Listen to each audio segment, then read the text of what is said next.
Omwana eyafudde ku Elite so yajira mu nnyonyi. Eyafudde ku Elite siyo yajira mu nnyonyi. Eyajira mu nnyonyi bamuyita Joshua. Eyafudde bamuyita Trevor. Naye bonna bali ku prompate yemu. Bali ku prompate yemu. Okitegedde nti Trevor yafudde, Joshua kyali mulamu. Kati Joshua yoyo gumuyita helicopter guy. Kati wonyonyi si yafudde. Yajira motoka yafudde.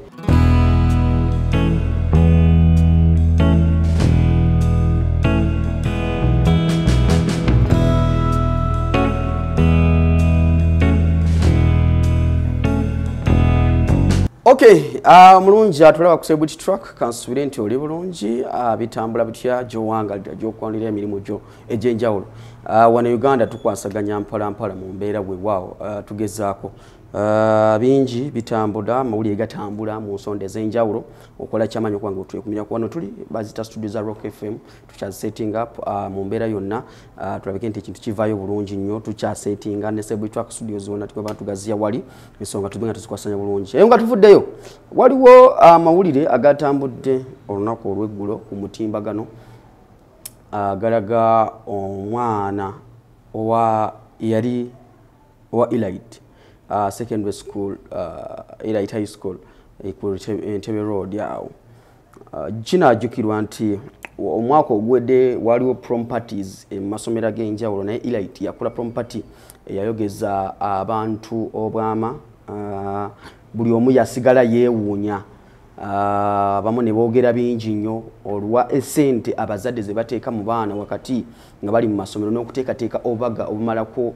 oba emisomo gyabwe nga bali mu masomero. Ebimu ku byasinze okukola amawulire olunaku olw'eggulo omu ku baana eyali mu prom party ey'omwaka ogwo guwedde omwaka 2024 prom party bali ba senior 6 bali bakoze prom party yaabwe 2024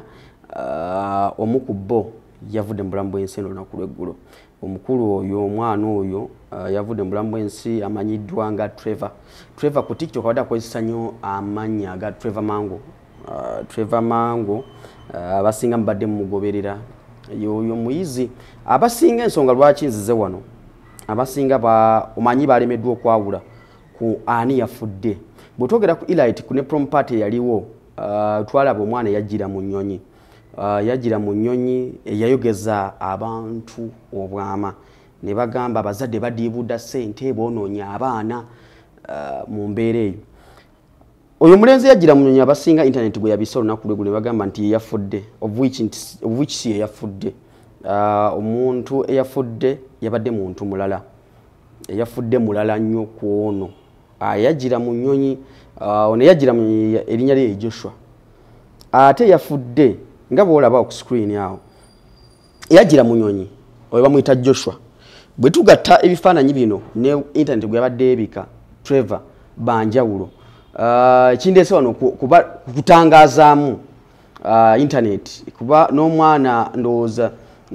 naliyeko post emu ng'eraga oli omwana gwe mwagambye nti yafudde yagamba banayinza nkyali mulamu sinaba kufa kati yafudde yoyo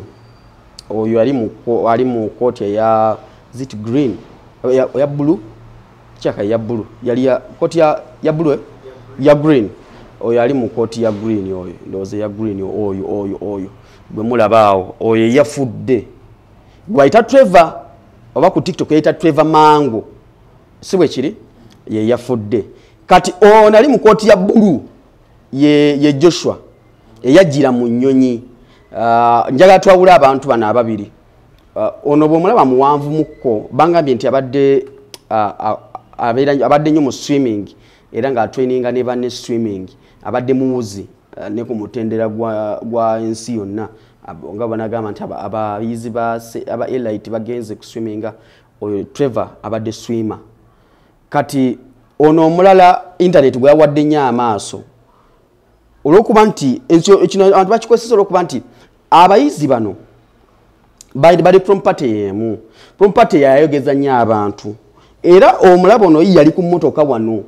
yajjira mu mmotoka naye nga ya bbeeyi emmotoka eriko Mango ebakwaye Trevor Mango yajjire mu Land Cruiser TX is it TX ndowooza eyo gye yagiramu abasinga abadde bagamba nti eyagira mu nnyonyi yafudde si kituufu. Eyagira mu nnyonyi ye Joshua njagadde kutwawule like tubere ku page yemu sagala tugire nga bwe mbyawuddemu awo kati ono yagira mu nnyonyi yono ku mukono guno gwentadde wano kati ono ali mu green eyavudde mulamu bw'ensene amawulire ge tufuna nti omulenzi ono Trevor yafunyeemu bagita cardiac arrest oba omutima okwesiba nga tegupumping nga teguperforminga nga bwe gulina okukola omutima ne gusirika, that is cardiac arrest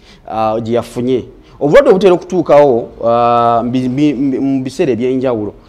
waliwo abamu bagamba nti naddala abantu abakozesa ebintu ebyo biragalagala oba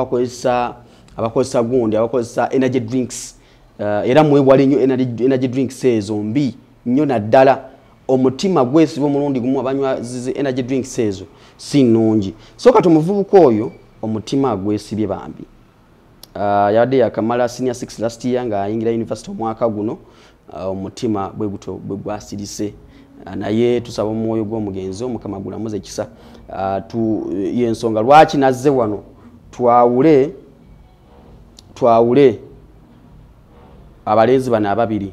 Ono omulenzi yagira mu nnyonyi wanja olwokuba nti ekyokugira mu nnyonyi kyakulanya amawulire n'ebibuuzo ebyakoma bya senior 6 omwaka guno basooka kubuuza omuyizi wa Elite yagira mu nnyonyi kiri kitya yakoze atya era n'abantu bagamba nti obanga wakoze bubi ogenda tulaba kimafia. Simanyi Joshua nawulidde tinnya ye Joshua eyoba Joshua yeya Joshua abantu abalaba kimafia bo waperforminga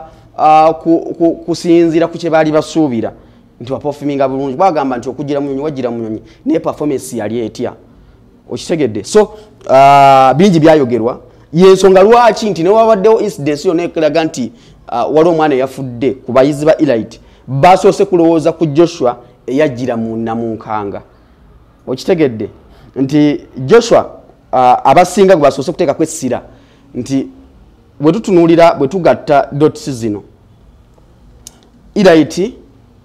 yakola amawulire omwana yagira mu nnyonyi bamuyita helicopter guy wano omwana yafudde neyandibadde kale newankubadde mulala era ekifaananyi badde bakisiga bakiza ku helicopter guy so bambi naye ndowooza ali mu kutya olwabadde awo ng'awulira bamubika ne bagamba nti wafudde nagenza okulaba nga avaayo agamba bannaye sitena bakufa nze nkyali mulamu banne okufa gwe banne ogumayo okugambako nti wafudde ng'otudde butuuzi wano mu studio za Rock FM ne bakugamba nti wafudde. So muganda wange tusaba embeera erabike nti etereramu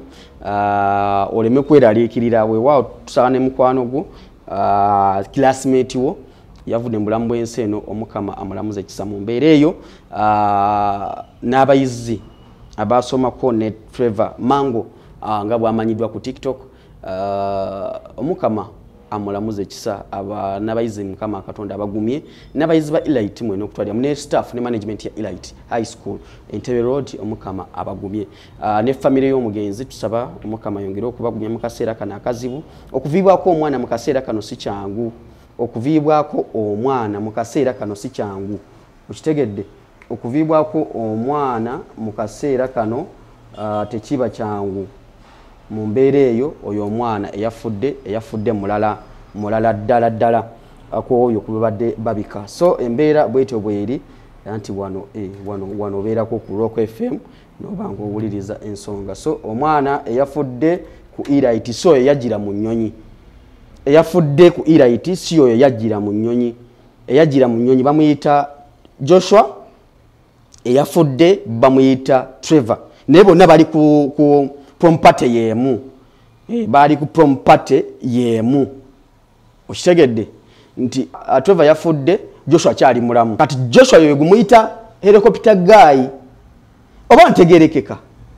ndowooza ntegerekeka bulungi mu mbeera eyo. So tuwongera okusabira omwoyo gw'omugenzi omukama gulamuze ekisa ne famire yonna okutwalira wamu tekiba kirungi mu kaseera nga kano, it's a trying moment omuzungu bw'atera okugamba, tekiba kirungi mu kaseera nga kano okubanga muviibwako omwana akuze atuludde, bakuyita kubanga atuludde avuddemu. So tusaba omukama amulamuze ekisa, mwawule bano ababiri, Ow'Ennyonyi noono yagira mu mmotoka, kati Ow'Ennyonyi si yafudde, yagira mmotoka yafudde. Mwebale kubanga mutuwuliriza ku Rock FM n'abatugoberera ku Celebrity Track, kyemukola kyamaanyi nnyo, katubagalize olunaku olungi ab'emikwano, mbeere bulungi, mweraba.